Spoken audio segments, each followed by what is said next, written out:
So hey guys, welcome to YouTube channel. आज हम लोग बात करने वाले हैं संस्कृत बीएमएस फर्स्ट ईयर के पेपर 2 के चैप्टर 2 के बारे में, जिसका नाम है परिभाषा पदानी की।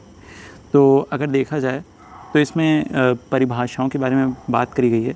जो NCSM ने शब्द दिए हुए हैं उन शब्दों की परिभाषा हम लोग को लिखने को आएगी और हम लोग को परिभाषा लिखनी होगी।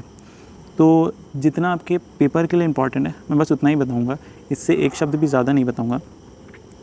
तो देखते हैं कि कौन कौन से वो शब्द हैं जिसका हम लोग को परिभाषा तैयार करनी है और किस तरीके से लिखने हैं ताकि हम लोग को मैक्सिमम मार्क्स मिल पाएँ। तो सबसे पहला शब्द आता है आयुर्वेद। अगर देखते हैं तो आयुर्वेद ये हम लोग ने पढ़ रखा है, हम लोग आयुर्वेद ही पढ़ रहे हैं। तो इसकी परिभाषा की अगर बात करते हैं तो हिताहितम सुखम दुखम वाला श्लोक आपने पढ़ा ही होगा। हिताहितम सुखम दुखम आयुतस्य हिताहितम मानम चातच यत्रोक्तम आयुर्वेद स उच्यते। तो जिस शास्त्र में हित अहित सुख दुख इन 4 प्रकार की आयु का वर्णन किया गया हो, आयु के लिए किस तरीके से आहार हितकर या अहितकर है इसका वर्णन किया गया हो, आयु का मान बताया हो, इन सभी विषयों का जहाँ वर्णन किया जाता है उसे आयुर्वेद कहते हैं। ठीक है, तो ये जो इतना है इतना ही आपको याद करना है, इससे ज़्यादा मत याद करिएगा। अगर आता है कि आयुर्वेद की परिभाषा लिखिए तो आप ये श्लोक लिख लेंगे, ये इसका अर्थ लिख लेंगे, इतने में आपको पूरे मार्क्स मिल जाएंगे। इससे ज़्यादा याद करने की ज़रूरत नहीं है। ठीक है, फिर चलते हैं नेक्स्ट शब्द पे जो है पंच महाभूतानी या फिर पंच महाभूत। इसका श्लोक है महाभूतानी खम यापुर्यः क्षितिस्तथा शब्दः स्पर्शश्च रूपम च रसो गंधश्च तद्गुणः आकाश वायु अग्नि जल पृथ्वी। ये सभी पंच महाभूत हैं। ठीक है, पंच महाभूत में क्या आता है? आकाश वायु अग्नि जल और पृथ्वी। शब्द स्पर्श रूप रस गंध ये क्रमशः स्वाभाविक गुण हैं इन्हीं के। ठीक है, पंच तन्मात्राएँ जिनको कहते हैं शब्द स्पर्श रूप रस गंध, और पंच महाभूत होते हैं आकाश वायु अग्नि जल पृथ्वी। इसके बारे में आपने क्रिया शारीर में रचना शारीर में पढ़ा ही होगा। फिर बात करते हैं तीसरे शब्द के बारे में जिसका नाम है त्रिगुण। तो त्रिगुण क्या होता है? त्रिगुण होता है सत्व रज और तम। ठीक है, त्रणायाम सत्व रजस तमासाम गुणानाम समाहारा। 3 गुणों का समूह त्रिगुण कहलाता है। ठीक है, कौन से गुण होते हैं? सत्व रज और तम। ठीक है, फिर दोष की बात करते हैं तो दुष्यंती मनः शरीरम चेति दोषः। जो मन को शरीर को दूषित करते हैं इन्हें दोष कहते हैं। ठीक है, मन के दोष रज और तम होते हैं और शरीर के दोष वात पित्त और कफ होते हैं। फिर बात करते हैं मल की। तो मृज्यते शोध्यते इति मलः। तो तात्पर्य यह है कि जो शरीर को निर्मल व शोधित करे उसे मल कहते हैं। जो मल का स्वरूप है तथा अधिक समय तक शरीर में रुकने पर शरीर को मलिन कर देता है उसे मल कहते हैं। ठीक है, जो शरीर को निर्मल शोधित करता है उसे मल कहते हैं, या फिर जो शरीर में रुक जाता है और शरीर को मलिन कर देता है उसे मल कहते हैं। फिर बात करते हैं दुष्यम की। तो इसमें बताया गया है कि जो रस रक्त मांस मेद अस्थि मज्जा शुक्र हैं ये 7 धातुएं होती हैं और इन्हीं को दूष्य कहते हैं क्योंकि ये दूषित होते हैं। वात पित्त कफ इन तीनों की वजह से जो ये 7 धातुएं हैं ये दूषित होती हैं, इसीलिए इनको दूष्य कहते हैं। तो बात करते हैं संसर्ग की।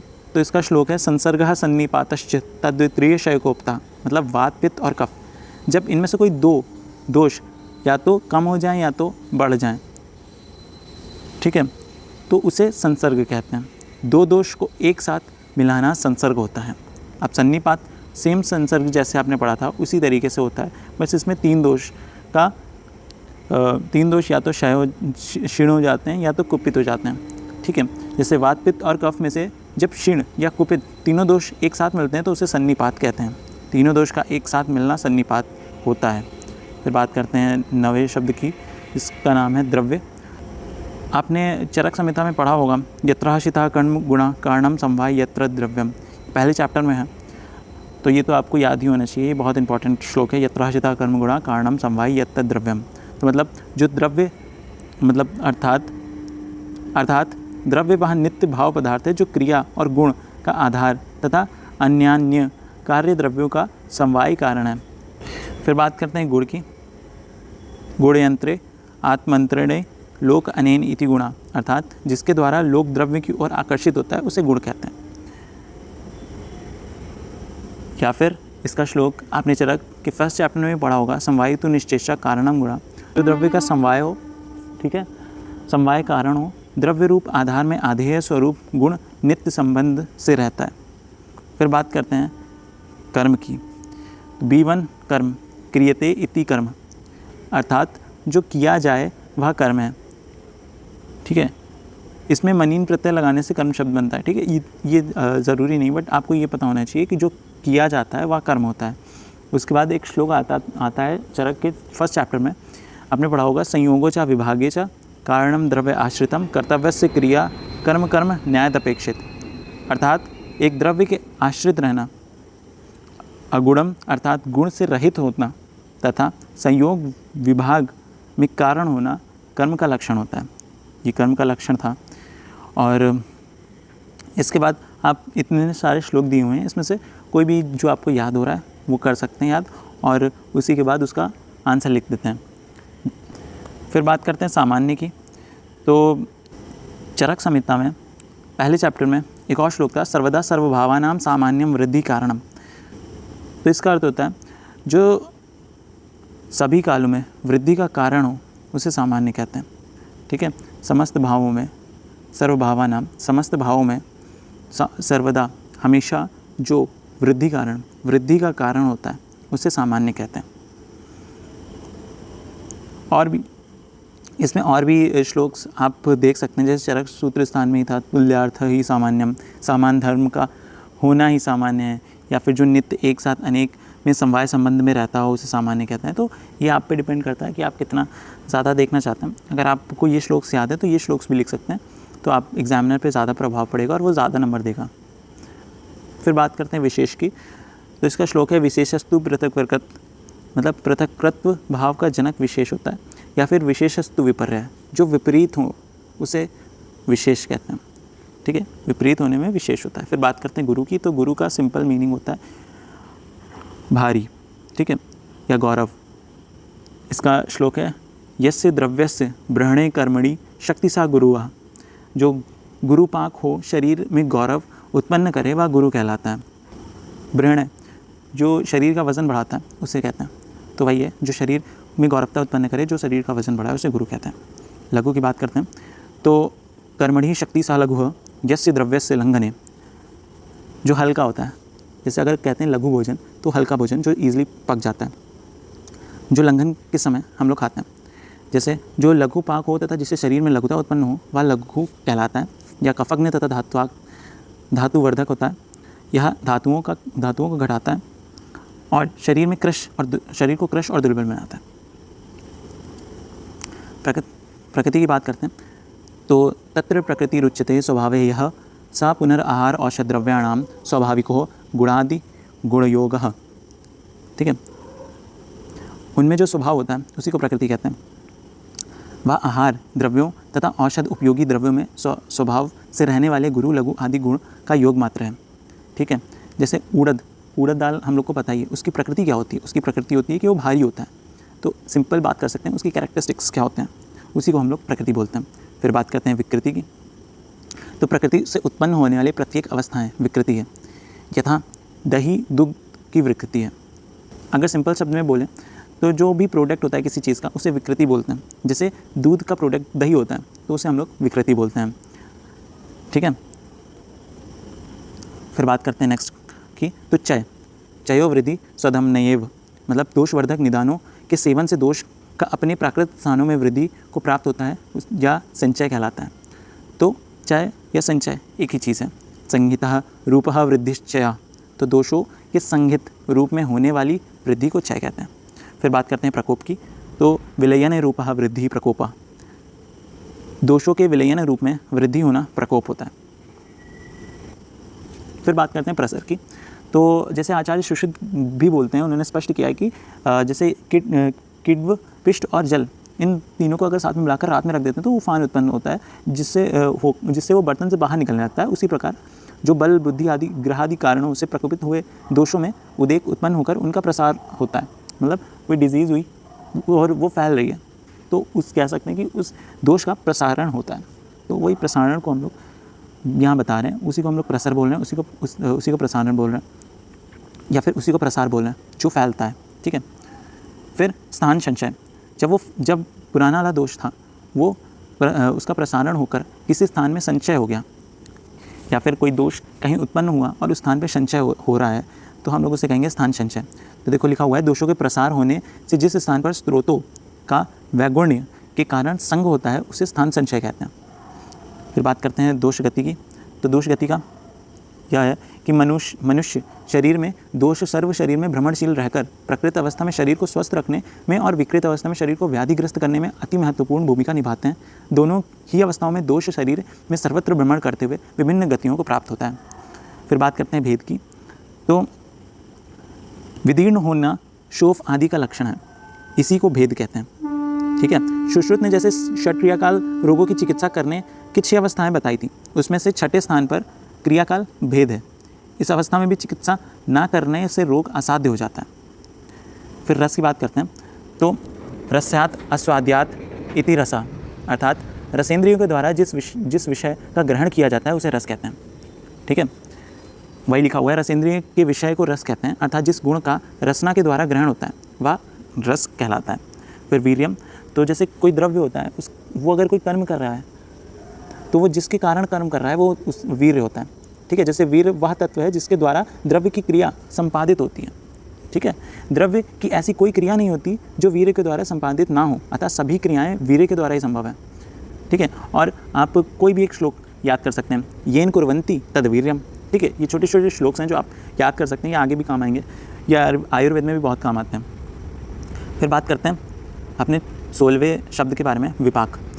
तो जब जठराग्नि का संयोग होता है और पाक के अंत में जो आहार में नवीन गुण की उत्पत्ति होती है उसे विपाक कहते हैं। जैसे कोई भोजन का पदार्थ हम लोगों ने ग्रहण किया तो अब जठराग्नि से जब मिलता है, जब जठराग्नि से उसका संयोग होता है और जब उसका डाइजेशन होने लगता है तो जो पाक के अंत में जो आहार में नवीन गुण की उत्पत्ति होती है उसे विपाक कहते हैं। ठीक है, अब इसमें एक श्लोक भी आप देख सकते हैं, जठराग्नि योगादः आहारस्य निष्ठा काले यो गुणः उत्पद्यते सा विपाका।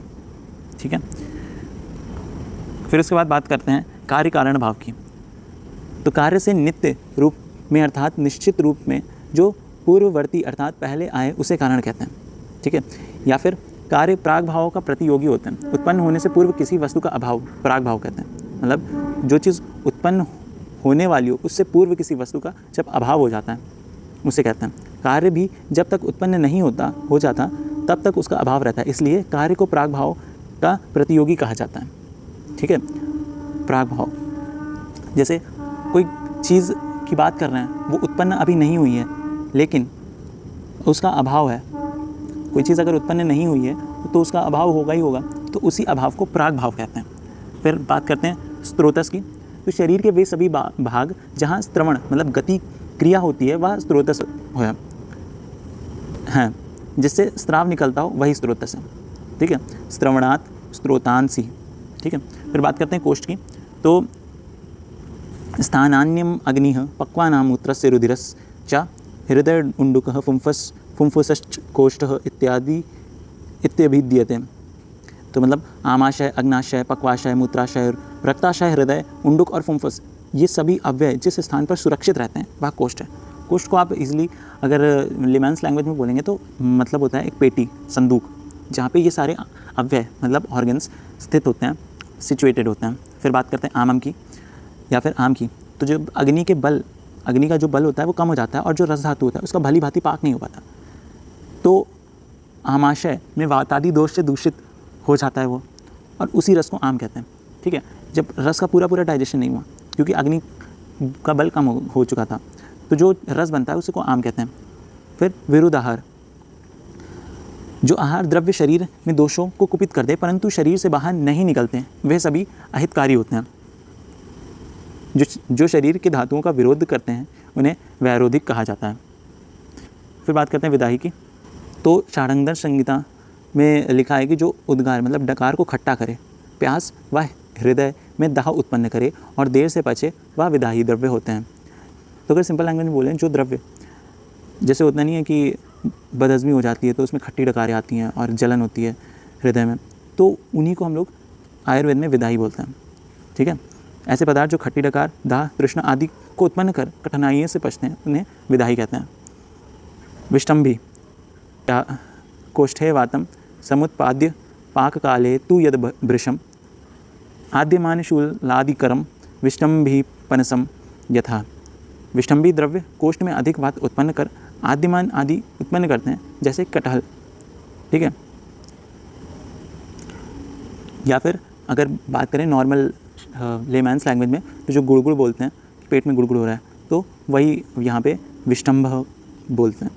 फिर साथ में वो चीज़ होती है जो हमारे लिए हितकारी होती है, जिससे कोई व्याधि नहीं उत्पन्न होती है। सात्म्यम नाम तद यदात्म्यन्युप्यते। साथ में उसे कहते हैं जो कि अपने देह के लिए सुखकर या अनुकूल होता है। ठीक है। जो दीर्घ काल तक सेवन से भी व्याधि नहीं उत्पन्न करता है, उसे साथ में कहते हैं। जो मतलब हम लोग किसी फूड को खा रहे हैं और उससे कोई भी व्याधि नहीं उत्पन्न हो रही है, तो उसे हम लोग साथ में बोलते हैं। ओक साथ में निरंतर अभ्यास से जो अनुकूल हो जाता है, उसे ओक साथ में कहते हैं। जैसे हम लोग अगर एंटीबायोटिक खाते हैं तो हमारे पेट में जो बैक्टीरिया होते हैं वो उससे रेजिस्टेंट हो जाते हैं, तो उसी को ओक साथ में बोलते हैं। ठीक है। जो हम लोग बार बार खा रहे हैं और उससे कोई भी फ़र्क नहीं पड़ रहा है हम लोग की बॉडी पे। जैसे कुछ लोग होते हैं जो बहुत सिगरेट पीते हैं, लेकिन तब भी उनको उस चीज़ से कोई फ़र्क नहीं पड़ता है, तो उसी को ओक साथ में बोलते हैं कि उससे वो रेजिस्टेंट हो गए हैं।